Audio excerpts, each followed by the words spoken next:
Assalamualaikum warahmatullahi wabarakatuh.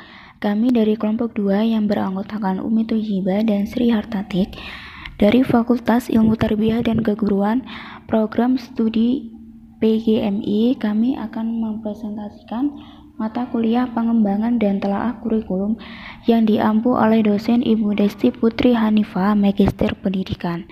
Kami akan menyampaikan materi landasan dan komponen kurikulum.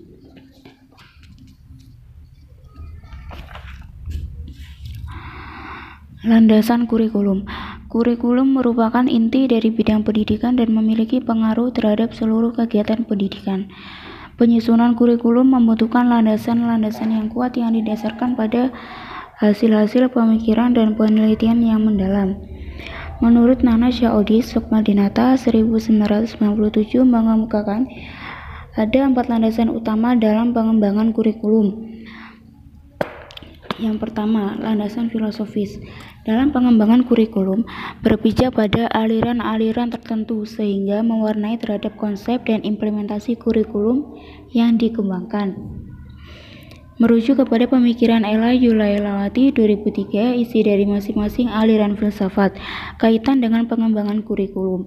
Yang pertama, perennialisme, lebih menekankan pada keabadian, keidealan, kebenaran, dan keindahan diri pada warisan budaya dan dampak sosial tertentu. Kedua, esensialisme, menekankan pentingnya pewarisan budaya dan pemberian pengetahuan dan keterampilan pada peserta didik agar menjadi anggota masyarakat yang berguna.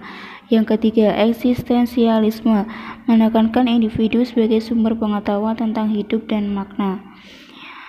Yang keempat, progresivisme, menekankan pada pentingnya melayani perbedaan individual, variasi pengalaman belajar dan proses. Yang kelima, rekonstruktivisme. Pada rekonstruktivisme, peradaban manusia masa depan sangat ditekankan. Masuk ke landasan psikologis. Menurut Nana Syaudi Sukmadinata 1997 mengemukakan terdapat 2 bidang psikologi yang mendasari pengembangan kurikulum. Yang pertama, psikologi perkembangan, yang kedua, psikologi belajar. Dikemukakan tentang 5 tipe kompetensi. Yang pertama, ada motif, yang kedua ada bawaan, yang ketiga ada konsep diri, yang keempat ada pengetahuan, yang kelima ada keterampilan. Yang ketiga ada landasan sosial dan budaya. Sejalan dengan perkembangan masyarakat, maka nilai-nilai tersebut dapat bersumber dari agama, budaya politik. Kurikulum yang dikembangkan sudah seharusnya mempertimbangkan, merespon, dan berlandas pada perkembangan sosial dalam suatu masyarakat, baik dalam nasional maupun global atau keseluruhan. Yang keempat adalah landasan ilmu pengetahuan dan teknologi. Perkembangan dalam bidang pengetahuan dan teknologi, terutama bidang transportasi dan komunikasi, mampu merubah tatanan kehidupan manusia.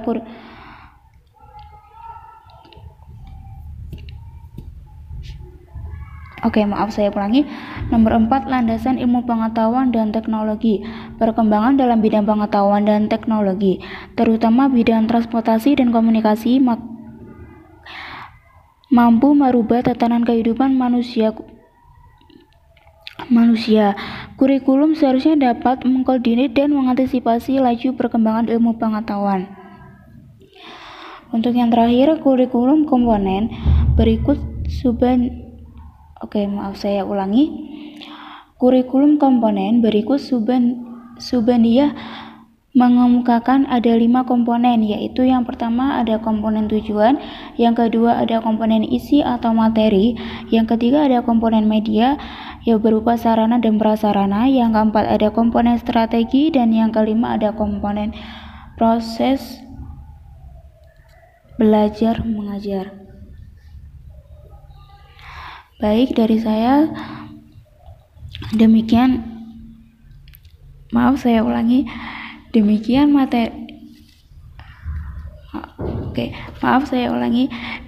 materi landasan dan komponen kurikulum yang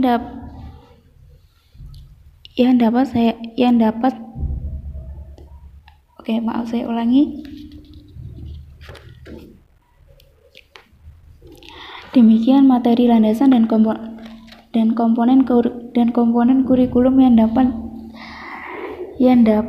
saya sampaikan. Semoga dari masing-masing kita dapat memahaminya. Kurang lebih saya mohon maaf. Saya akhiri. Assalamualaikum warahmatullahi wabarakatuh.